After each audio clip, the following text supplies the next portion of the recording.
What's up, man? Not much. How are you? I'm good. So what you been up to, buddy?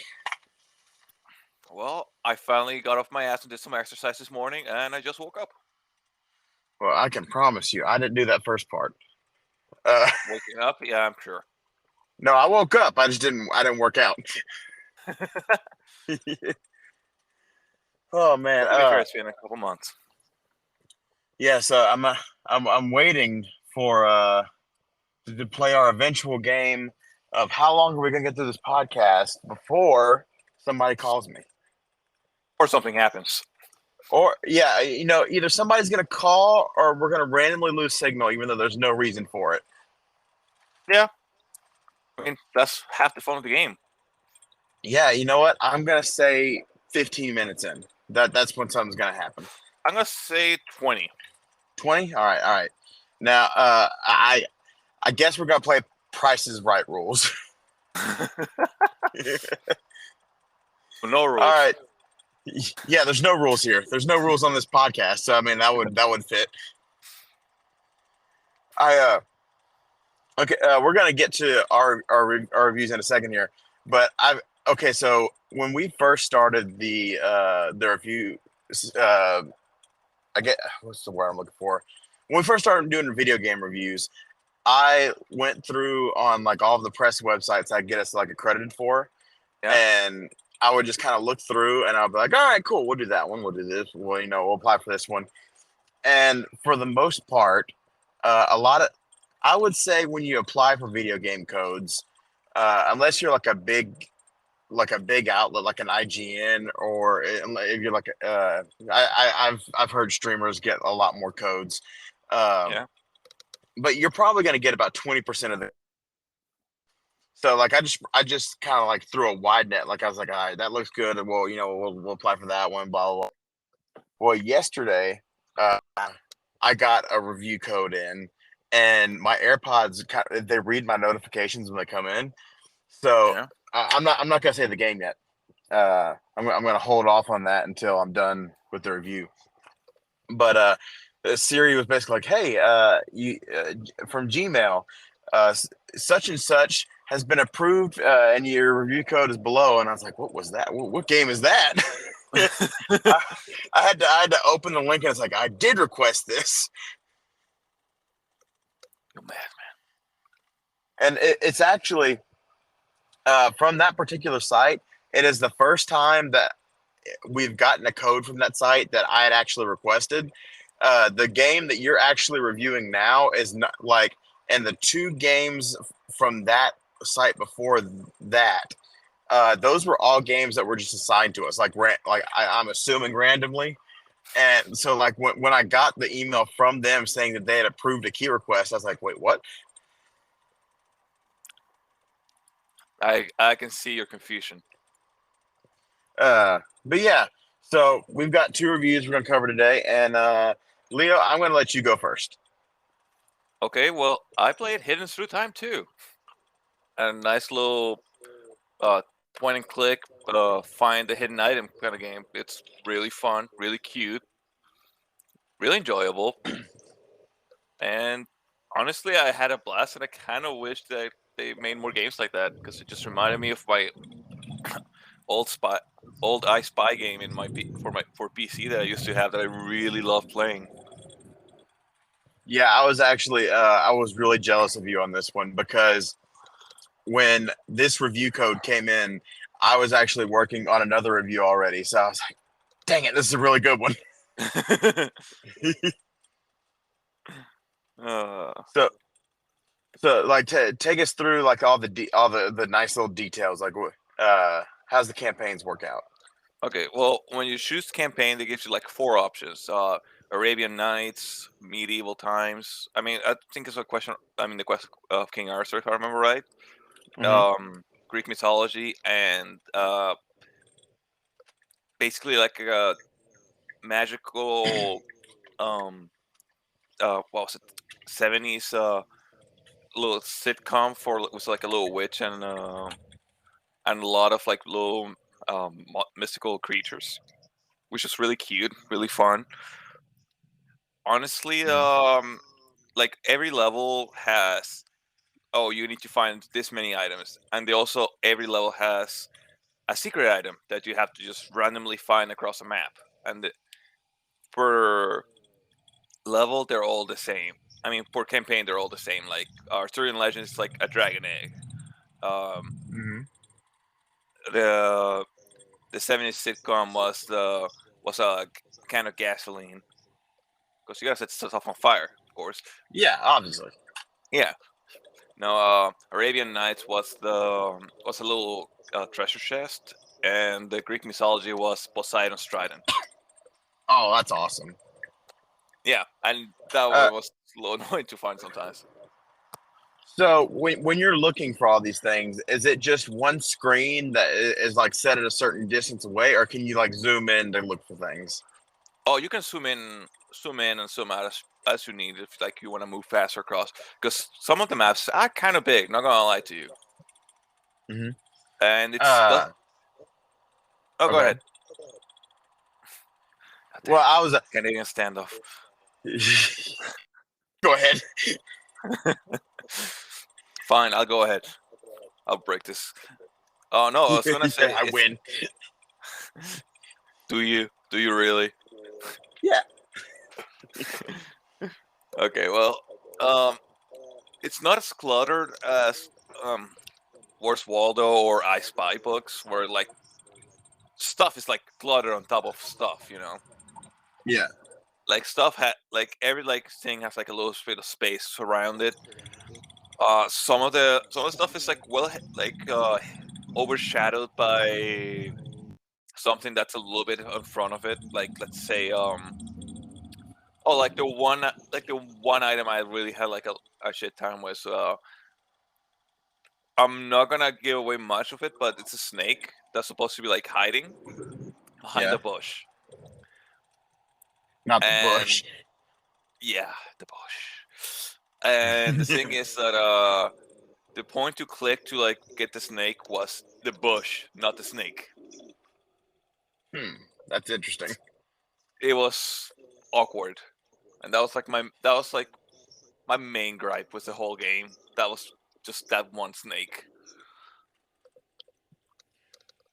So I kind of, I read through your review whenever the written review, which is live on our WordPress page. Uh, so is the game pretty easy? Is that what I was gathering from your review? In my opinion, yes. Then again, Uh, I love this kind of game. I'm usually kind of fast at finding stuff, but for the most part, yes, it was very easy.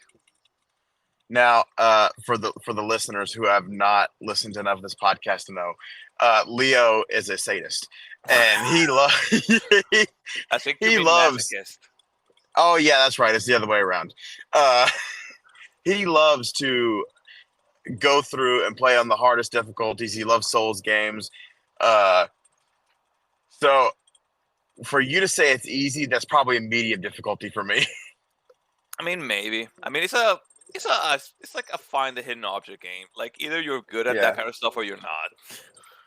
Well, I see. I haven't done any of those. Like I used to go through the I Spy books. Like I would like every time I would find a new one, I would go through them. But like I mean, especially like because you see stuff like this all the time, where like there's stuff on Facebook. It's like share it whenever you see it. And 9 times out of 10, when I get to those, I just go to the comments for somebody to point it out to me. Yeah, I try to find them, and then like there's always one that's not that you can't see, and it's like, oh, they cropped the image so you can't see it. Or it's like, how many faces do you see? All of them. I see 8, and then I go in the comments. There's 43, and I could tell you like whenever I do come upon one like that, I'm always just like, how did you find it? Like how like I mean, it's like, probably like a pixel, and like if you look at the pixel and like enhance it, then you could find the third like the 43rd face, and I'm just like, how do you have the time? That just reminds me of like that old meme of like the captchas where like point out all the Vietnam soldiers and it's just a jungle. For real. Uh, so Do you see yourself ever going back to play the first one? I do want to. I'll take a little bit Yeah, of I'm time not. since I'm playing the game you sent me, and I do actually want to finish Armored Core eventually, and Resident Evil 4 and Baldur's Gate. But yeah, I Okay, do want to go back and finish it. to be fair, for again for people that don't know, uh, he is on New Game Plus on both Resident Evil 4 and Armored Core 6. I'm on New Game like plus like 7 on RE4. So how many New Game Pluses are you on Armored Core so far? I'm on the third one, the last one. Yeah. So speaking of Souls games, I tried Liza P on Game Pass not that long ago. Which, Oh, by the way, if you like, I'm not gonna spoil anything, but for as beautiful as Liza P is, you would think that it would have some kind of trouble running on the Steam Deck. That game runs phenomenally on Steam Deck, and I want to say it was, I would say, a constant 40 to 50 frames per second the entire time. not Uh, bad. yeah, like, and that's another thing. Like when you run on Windows, Windows is not as optimized as Steam OS is on the Steam Deck, for obvious reasons. Yeah. Uh, time I load up again, like RE4 remake does not run near as well as it does on Steam. Like on Steam OS, there were times where I forgot that I was playing on a portable device. That's how well it runs. But on Windows, Oh. it did not run that well at all. But yeah, yeah. So if you want a Steam Deck, if you have a Steam Deck and you want to try Liza P, it runs great on Game Pass. And there is an easy mode mod out, but it is still very difficult. Don't do it. Hurt yourself. Suffer. I It'll make you a and the better thing, person.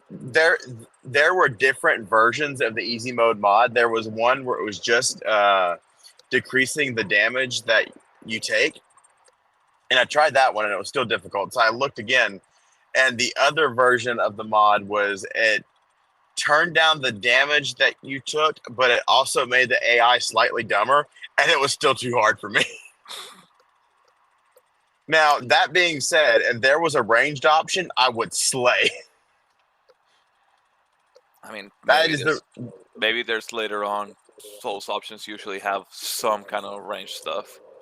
because like in Elden Ring, even though that is widely considered the easiest of the From Software games because of the whole open world part of it, uh, I was a ranged character and I got through a pretty good portion of the easy mode mod.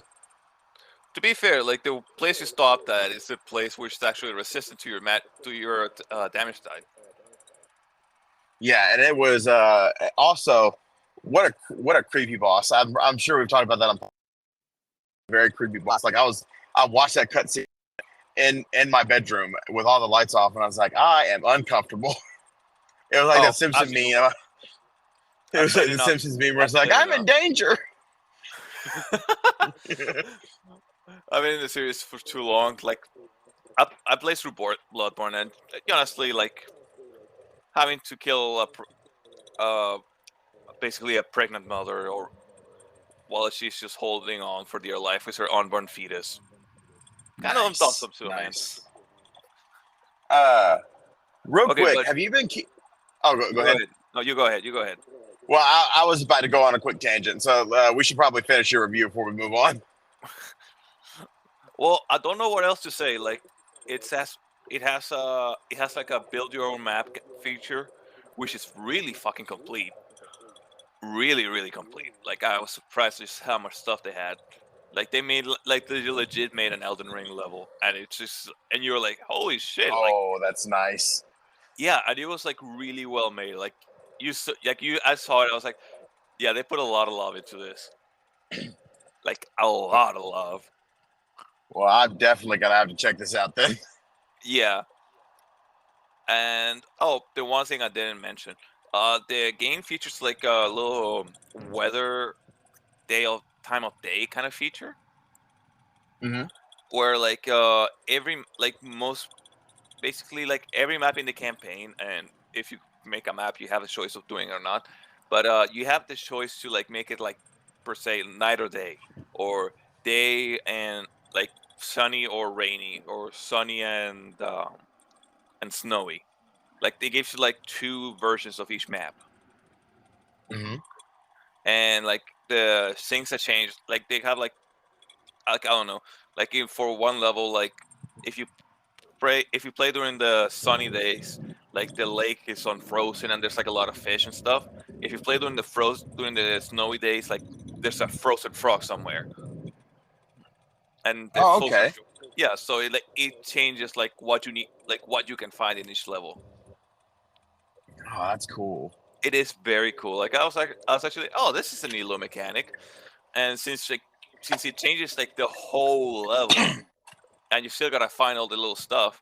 It gives you like an excuse to like look over them, like over the changes from the weather, climate, whatever change that you made. Like look over the map again and just see like how much they actually went through and try to make it like, oh yeah, this obviously some time has passed between these two things. Oh man, that's It uh. is. So how long would you say it took you to complete the game? I mean, I can tell you. I think it was 7 hours if I remember right. Oh, that's and I think I talked about this in the Eternites review. Uh, Seven but point eight you know hours. it. Oh, nice. Uh, in a time where every game is like 100-hour games, it's kind of nice when you get a nice little brief experience. Yeah. And like I said, like Uh, it's not even like extremely hard. I mean, I admit I did rush because I wanted to review it. yeah. But honestly, like I'm pretty sure like if I had taken my time, it would probably have been like 10 hours. Just actually like Oh, nice. looking through, having maybe looking more into like the online mode because I started playing before the game went live. Yeah. So yeah, the online mode they had like five maps, and it was like, yeah, this is like it shows like they're just testing, like put some stuff out to see, to like for like people to see, oh, this is how this could look. But Yeah. when I started looking through when they went online, like I started seeing like a lot of interesting stuff. Like I said, the Elden Ring level sticks out to me because honestly, obviously I love that kind of gameplay. Yeah. But like, you can see like people are gonna put like not some, a lot of love into those levels, and it's gonna draw people in a bit. Like the more time passes. Oh yeah, absolutely. Uh, I've always been a big fan of when developers put in the ability to make your own stuff, and that goes back for me. There was a port of, I think it was called Far Cry Primal. No, not Primal. It was on 360. It was like Far Cry Predator. Yeah, that was it. And it was two Far Cry games in one. And the campaigns were crap. They were both really bad games, but they had a Yeah. multiplayer mode with its own level editor. And I had so much fun. Like I would literally just sit down. I would connect to Xbox Live when that used to be a thing you had to do, and literally I would just spend hours just going through custom maps and seeing what people made. So I love that that is still a thing that people are putting into their games, and it was also in Byte Links, which is a review we did a month or two ago. Yeah. Well, and just to like give some nostalgia, when we played Halo, use way back then. Oh yeah, the custom maps, Yeah. Forge. And I think that's still a thing in Infinite, even though it's not as popular as those games were, and I'm not really playing that online mode. They did just launch custom matchmaking. I want to say with Forge maps. Oh, nice. Like I have not gone back to the games. It's like it came out and I beat the campaign on Legendary. I have not gone back. Yeah, I definitely did that too. Definitely beat it, and definitely was not on easy. Was definitely not that. I feel so bad when I say stuff like that. You're like, no, I'd never do that. Yeah, trust me. Like Emily and I have played. We have played through every Halo campaign multiple times. And one time we accidentally put it on normal, and the game destroyed us. And we're like, "Man, we suck." Oh, don't try 2 on legendary. We won't. I think for giggles we tried it one time and it did not. We did not get far. No, 2 is the most unforgiving one in legendary, by far. Oh, that's the one we tried. Well, I'm sure you had fun. I don't think we made it past the first level. Uh, Not to be me, but I'm not surprised. so any closing thoughts before we move on? Oh, yep. Honestly, get Hidden Thru Time. It's such a nice little cute game. Like I love the little art cell they have. It's so cute. Like I'm not like I'm s- like I found so many like little Easter eggs from I found the characters from The Witcher. I found Griffith. And it was just so cool to just find them and it's so cute. Except for Nice. Griffith. Fuck Griffith. But Yeah. but no, it's such a nice little game.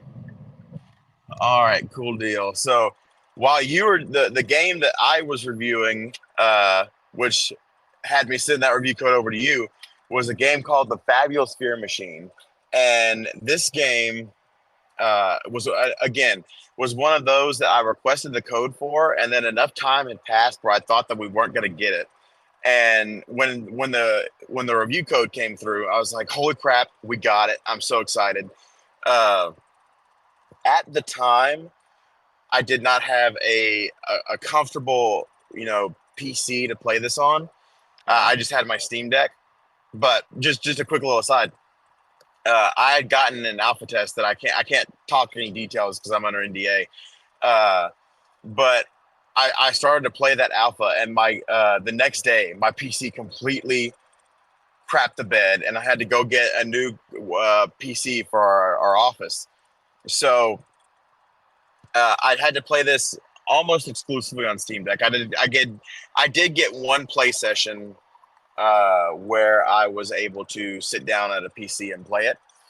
This is if you want to play it, if you're listening and you have a Steam Deck, it is possible. You just have to.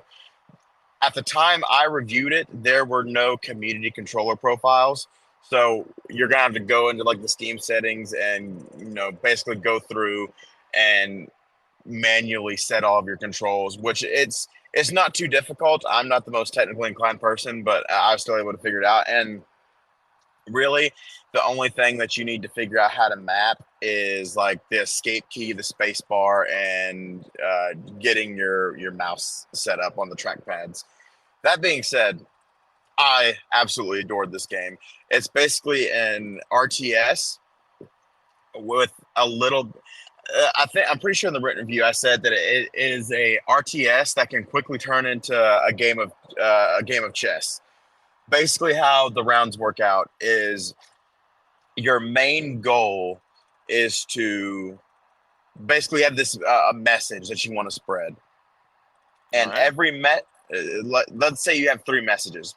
You need to spread those three messages to three different regions, and sometimes there are just three, sometimes there's more. There was one level in the first campaign where you only had to spread one message, but there was like a lot of other extenuating factors. Um, and to do that, you have to have a certain amount of fear in the region, or there are these other resources that you can gather that help you spread your message, stuff like that. And once you spread your message or messages, you win your level. Uh, so basically, you start off and you have what's called you pick which locations you want to spread certain messages. So basically, every region has different what's the word I'm looking for? Like every region has different factors that would some regions aren't going to be as scared of like environmental terror, and some aren't going to be as scared of violence. So you have to plan around that, and you have to, basically you have to choose which message is going to suit which region the best. Uh, Can I ask a question real quick? Go for it. Uh, when you mean these messages, you mean giving them like basically like causing panic for like kind of Yes. cataclysm kind of shit? Yes. Like for Okay. example, for example, the first campaign, you are a woman who is trying to climb the ranks in this big pharma company, and in one of the campaigns, your message, you're trying to get. Which, by the way, you kind of have to gray out your moral compass on this game because you are playing as an evil person. Uh, so, in this particular mission, one of your messages is that you want to have the ability to do testing on animals, on live animals. But that region is very fond of animals, so you have to spread your message that, hey, live testing is not that bad. We can do it. It's not that bad. It's just Neuralink. Yeah, I mean, it's just some cats. Uh, so I mean, that's the kind of messages you're spreading. All right, I get you. I get you. Uh, so whenever you start your round, you have a seed of fear that you can plant.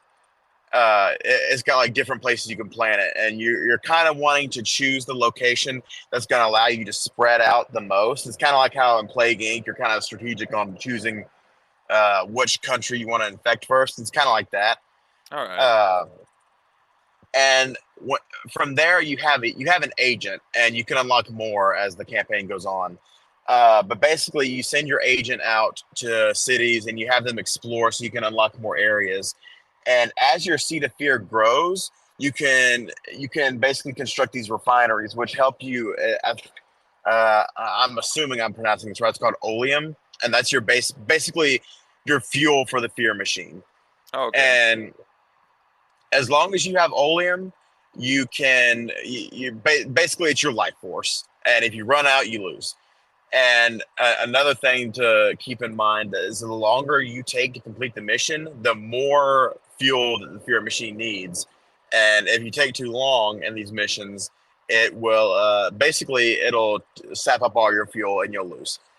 Oh, Um, and so what you got to do, you got to keep installing these refineries in as many of the cities as you can, and you have what's they're basically called legends, and they're cards, and there there's like different categories of legends. Like there's like cosmic horror legends, and there's environmental horror legends, technological horror, stuff like that.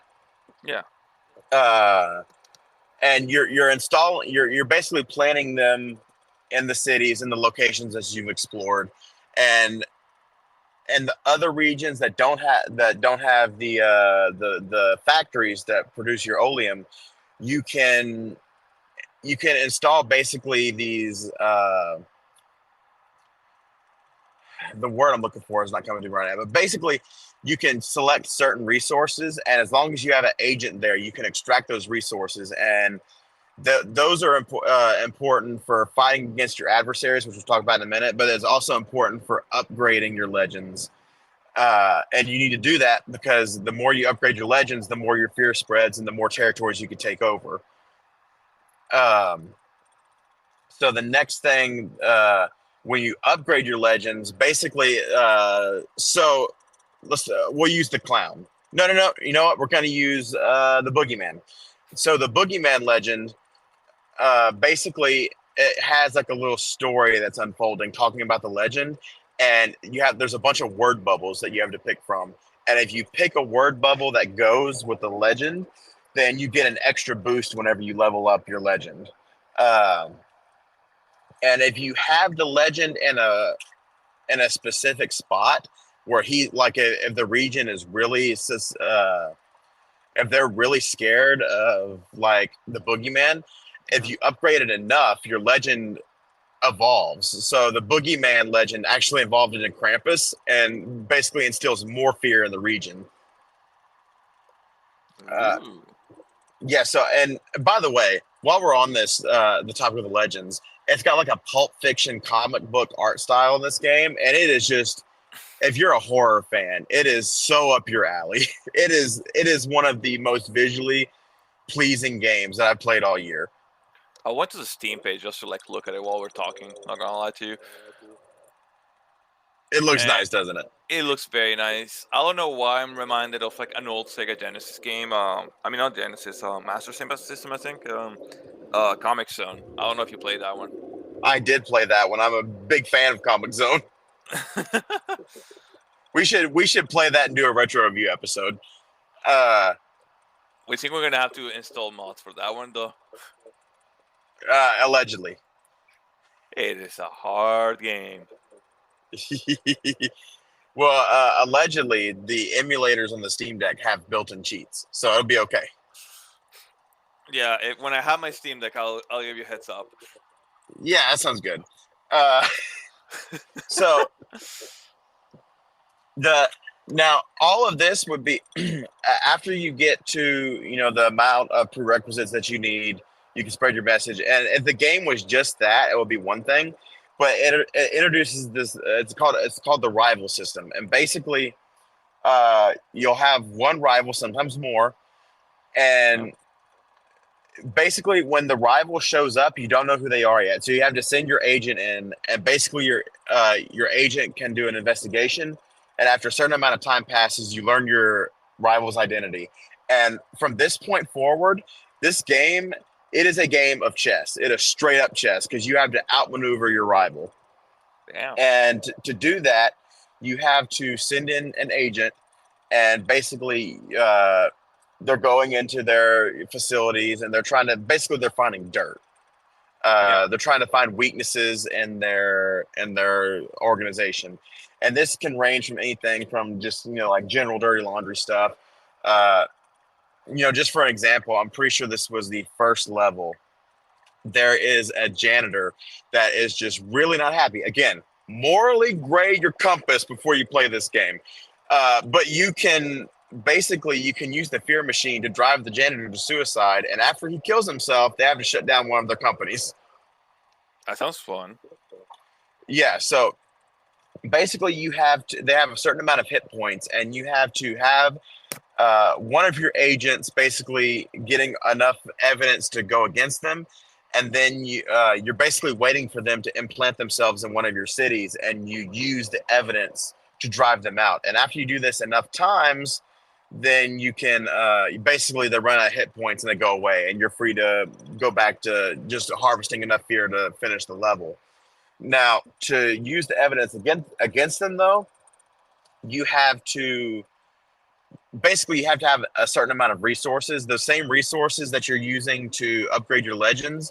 It'll tell you like you need a certain amount of horror, or you need a certain amount of science knowledge, like stuff like that. So it can, and adding on top to all of that, there are random events that happen sometimes. And one of my criticisms of the game is that sometimes it is easy to miss these events. Like they'll pop up on the map, and there's not enough fanfare to tell you that it's there. Like there's not a message or anything. It kind of just like pops up on the map, and if you see it, you Yeah. see it. And if you don't, you don't.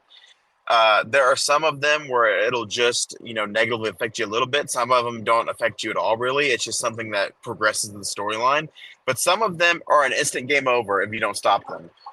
So there were a few times where I got just completely screwed over, and I had to restart the mission from the top.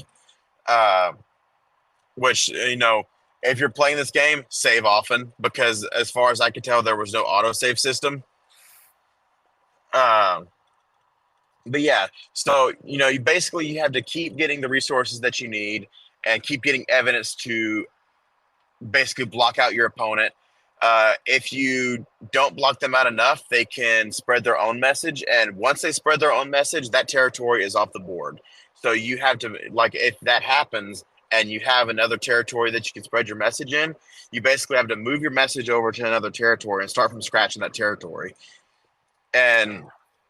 it can just lead to these hectic, cat and mouse games where you're basically going, tick for tack, and just doing your best to outmaneuver your rival.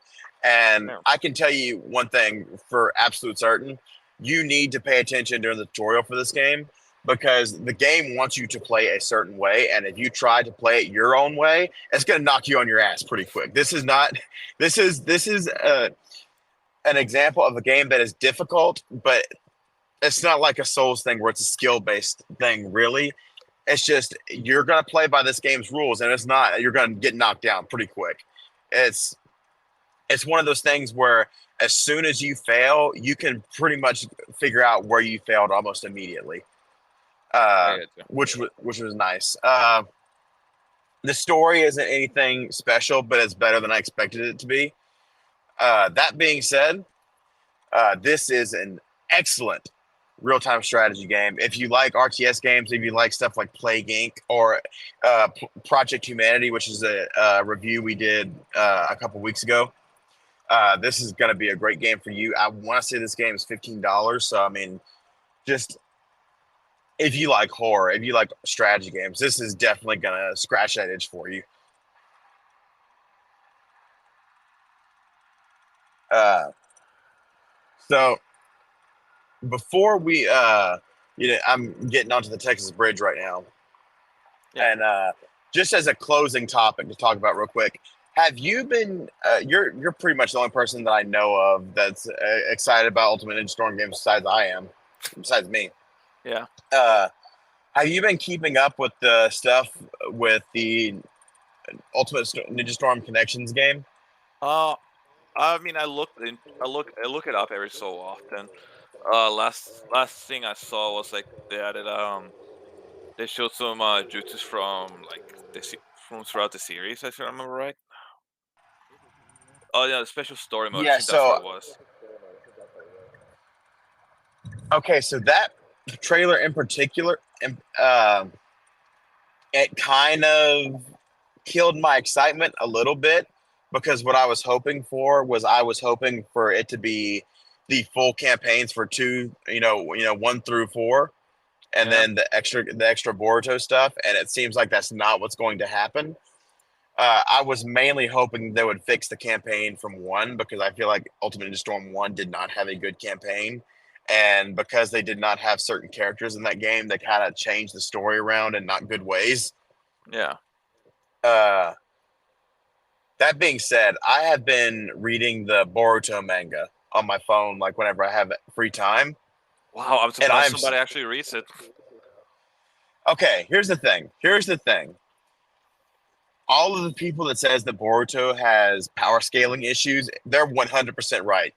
Yeah. Naruto and Sasuke get their ass kicked in every single fight that they're in. They lose every time, and they only ever win fights if Boruto comes along and has some kind of insane power, and they're like, "Oh my God, Boruto's got this new power!" And that, all that being said, there are some really cool characters in Boruto that I'm really excited to play as in this new game. What characters are you looking forward to? Uh, all of the, all of the, I'm trying to remember the organization that's in Boruto. Basically, Oh, all of the villains from Boruto that they've shown so far. okay. Uh, Kawaki looks like he's a fun character to play as. Kawaki's a Mitsuki, like one character I actually find kind of interesting, and I guess it has to do with my little connection to emo characters. but even I saw some gameplay of Mitsuki in Sage mode, and I was like, "Holy crap, that looks fun!" I was gonna say that's probably very cool. Mitsuki, Sorada has like honestly hasn't had a chance to be interesting, sadly. Yeah, well, I mean, she is Sakura's kid, so Yeah, but like they gave her like a Mangekyo Sharingan and everything, but it was like, yeah, it's just done nothing with it. well. To be fair, that's in the Boruto sequel manga, right? No, it's actually at the end of the main of the Boruto one. Okay, so I think I'm on chapter like 60 right now, and I think there's like 80 chapters, so I should be coming up on that soon. Yeah, no, it's not exactly a long read. I'm not gonna lie to you. Like I find Boruto pretty mid as a manga. I'm not gonna lie to you. Uh, but yeah, so I was I'm still really excited to play this game, but I'm also if they are just because what it looks like to me, the story mode, it looks like what Generations did, where you just pick an arc and play through a couple battles. Uh, Yeah, and if it's that, I'm going to be disappointed because I was going to give this like I was going to load this game up on the t on I was going to get it on Steam and put it on the TV because Emily always wants to go through all of Naruto, but she doesn't want to sit through and like watch all of the episodes. So I was gonna like this is the best way to experience this because in a lot of instances, the Ninja Storm series took events from the anime and made them way better. Yeah, well, Like let's face it. Like sometimes the anime just wasn't the best fight, or just needed a little bit more time to like for the fight to be like more cinematic. like for example, the first time Naruto and Sasuke fight in Shippuden and Ultimate Ninja Storm 2, that fight was way better. Yeah. And it's just because they have the ability to make those fights look way cooler than it did in the anime. Because the engine that game uses is just absolutely gorgeous. Oh, I also say it's like all praise to the art team. Like they made my favorite game, like Asura's Wrath. Like visually, that game is just Oh so yeah, and good. you can definitely tell that it's the same team when you play Ultimate Ninja Storm 4. Oh yeah. That game in particular it invokes some heavy Azura's Wrath memories, and like my only touchstone for that game is I played the demo for Azura's Wrath when it was back on the 360, but I never played the full game. Oh, I went on my way to buy it and get the DLC and shit. I got a Japanese copy. That's how much work I did for this thing. Is it on Steam? It's not like it's been stuck on yeah, it's not on Steam. It's been stuck on PS3 and 360 since like it Well, came out. you know what? Allegedly, I might have to do some sketchy things. I mean, if they got it working, I'm pretty sure it's like very low priority for like the teams that do all that stuff. Yeah, that's fair. Uh, all that being said, I'm about to pull into where I need to be going. So, thanks for thank you to you, Leo, for doing the review for Hidden Through Time, Oh and thanks for joining me, buddy. no, thank you, dude. I actually enjoy that. Like I have like new games to look forward to, like things that I would never look into like myself. Like I would not look into buying a I Spy game because well, I've been playing like so much uh triple A, double A games for like, so long that it's just such a change of pace for me to like, oh, this is like a nice little small game. Like I would not have done that like a year ago. Absolutely. Well, I'm pulling in now, so I'll see you later, buddy. See you later, bud.